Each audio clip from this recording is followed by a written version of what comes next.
something. He has 4 times the capability that we do. He has 4 heads. He has 4 brains. But he was totally bewildered. How did this happen? And all the children are acting as individuals. They all have their own individual characteristics, their own likes and dislikes. You know, some of them like laddu, some of them like burfi, some of them like sweet rice. You know, so many things. If everyone's an individual, right? Everyone has their own individual characteristics. And Krishna very perfectly exhibited all the individual characteristics of not only the cowherd boys, but also the calves. If anyone has ever had anything to do with cows and calves, you will know that every cow is an individual characteristic. Just like, did you know that when it's snowing, every single snowflake is different. They're not the same. If you look at the snowflakes through a microscope, they all have their individual patterns. So Krishna was able to mimic each individual cowherd voice. And this was, how is this happening? Lord Brahma was totally, not bewildered, but totally bewildered. It's called Vimohan, not just Mohan. That's bewilderment. But when you put the V behind in front of something, it's like an exclamation mark. And so he was totally bewildered. And so then, Lord Brahma, you know, in his bewilderment, approached Krishna. And when you approach Krishna and you say, I'm not, just what did Arjuna say to Krishna in Bhagavad Gita? Karpanya Yoksho Bharata Sabhava Pachami Tandana Suuditeta Yatreya Nititam Duitane Sisyas Teham Sadimam Twam Kapanam. Now I am confused about my duty. This was when Krishna took the chariot on Arjuna's order between the 2 armies on the battlefield. And Arjuna saw all his relatives on both sides, and his cousin brothers and uncles and grandfathers and friends, and they're all ready to kill each other. And he was just like, he couldn't handle this.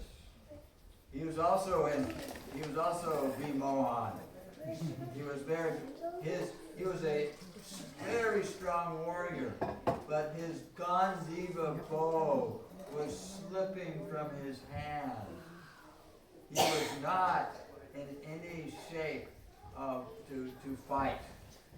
He was affected by the relationships that he saw. He had affection for everybody. And so then he gave so many arguments to Krishna that, all the men are going to be killed, and then all the women are going to be without husbands, and then there's going to be unwanted progeny. They have no protection, and they will ruin the whole atmosphere in the whole world. I cannot play into this warfare. And there's other reasons like that.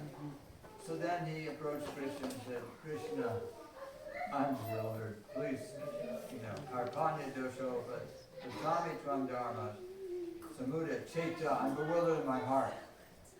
Yachaya Sandititan Bruveri Tame, Sisyas, I'm your disciple now. I'm not your friend anymore.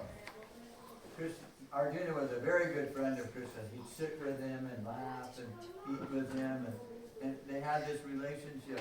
But now the relationship changed. And so similarly, when we approach the holy name, we have in the material world, we are Vimohan. Just like Brahma is Vimohan, we are right now Vimohan. We are right now, at this very point in time, we are all bewildered. We get bewildered. We think that, this body is me. I'm thinking, I'm an American, you know, and ordinarily, you know, everyone else is from India here with me, right? So then, ordinarily, you know, someone like that, what am I doing? And you know, but we're not these bodies. You're not Indian, I'm not American. We are all spirit souls. So what difference does it make? You know, that I'm looking a little different than all of you because I'm born in a different country. Because this is just a temporary designation for the soul.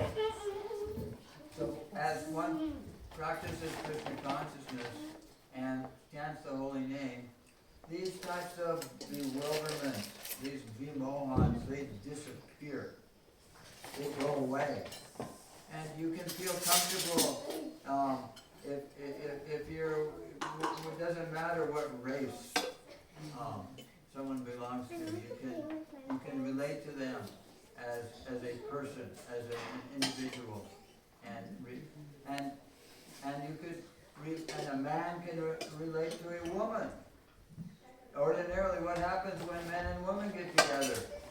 It's a very bewildering experience, especially in the younger years.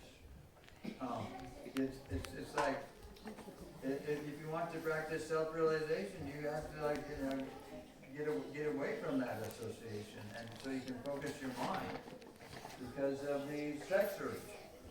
It bewilders. It's vimohan.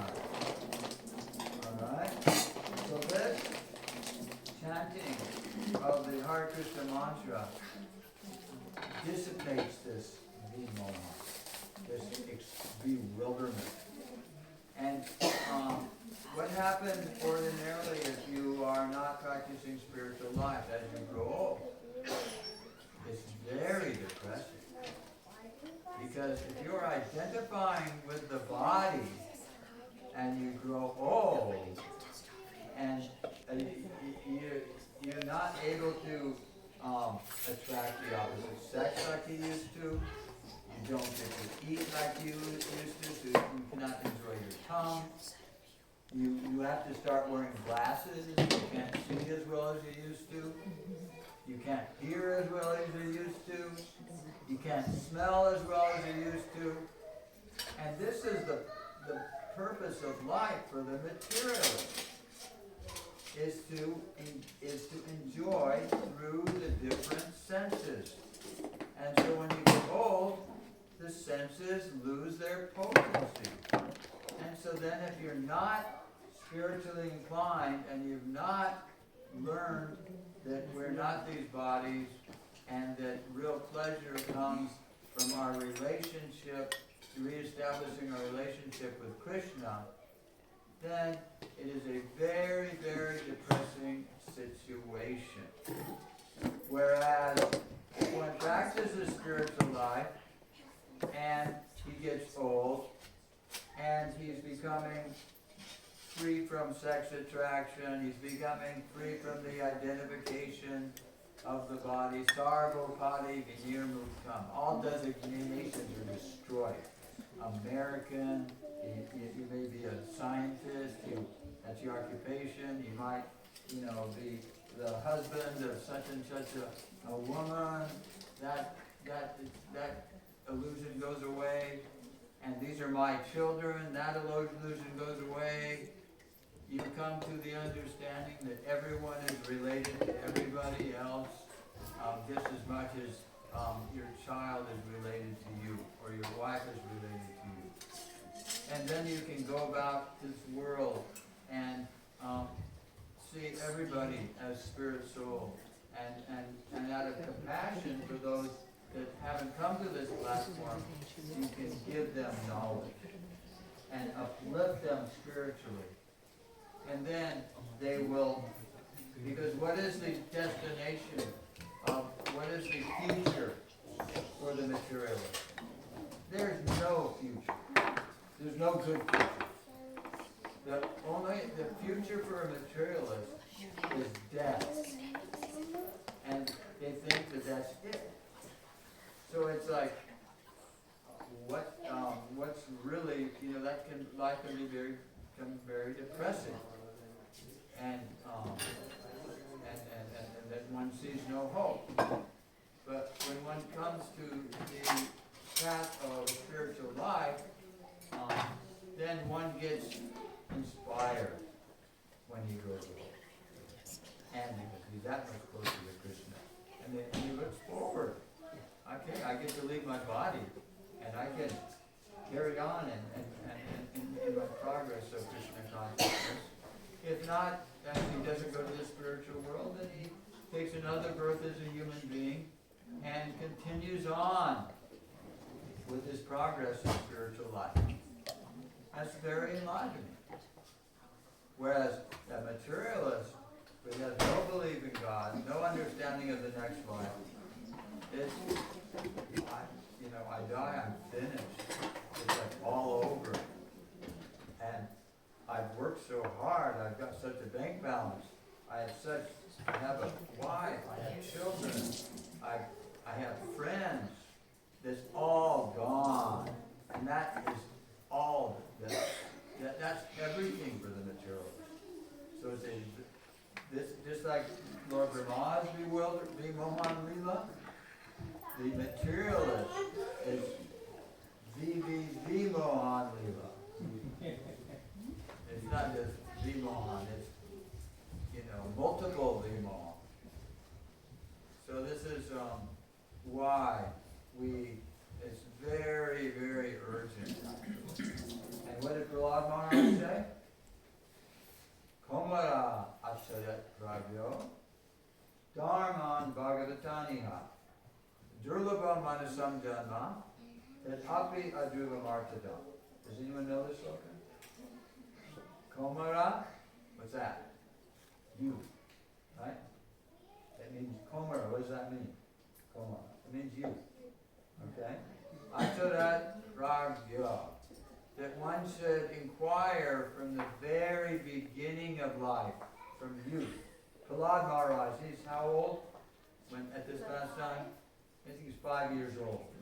And his teachers, they've left the room. Okay?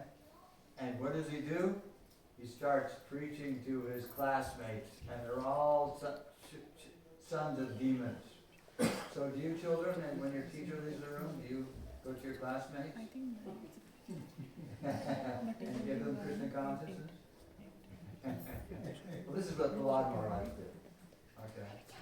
And Komarachat Dharman Bhagavataniha Durlabham Manusam Janma. That this human life is durlabha, it's very rarely achieved. Okay. I'm getting this sign. Okay, I'll be fast. Okay, it's very, very rarely achieved. And it is temporary, but it is full of meaning. This human life is full of meaning because in this human life one can achieve perfection. So it's like a tool. So you have a tool and you utilize the tool for what it's designed for. And the human body is designed to practice spiritual life. And so if you use this body to practice spiritual life, you are blessed by Krishna. And you will for sure get at least a human life in your next life, and you will pick up where you left off in your spiritual progress. But if you utilize this body, this life, for eating, sleeping, mating, and defending the animal propensities, then you're showing Krishna that you don't want the human form of life. You want an animal life. And Krishna will give you. And then you go down to the animal life, and then you go through so many births and deaths to come back to the human life again to get another chance. Such a bewildering situation in the material world. To become an animal after becoming a human being is the greatest danger for that to happen to an individual. That when he dies, and then he is forced into the womb of an animal. And then takes birth as an animal. And all he knows is to eat, sleep, have sex, and fight. That's all he knows. Whereas human beings, they can, atato brahmajigasa, they can make some inquiry. Okay, so I'm being told, you know what this means? Time out. In the offering, and then we do the Damodar Aarti. Okay. So we have Any questions? Yeah.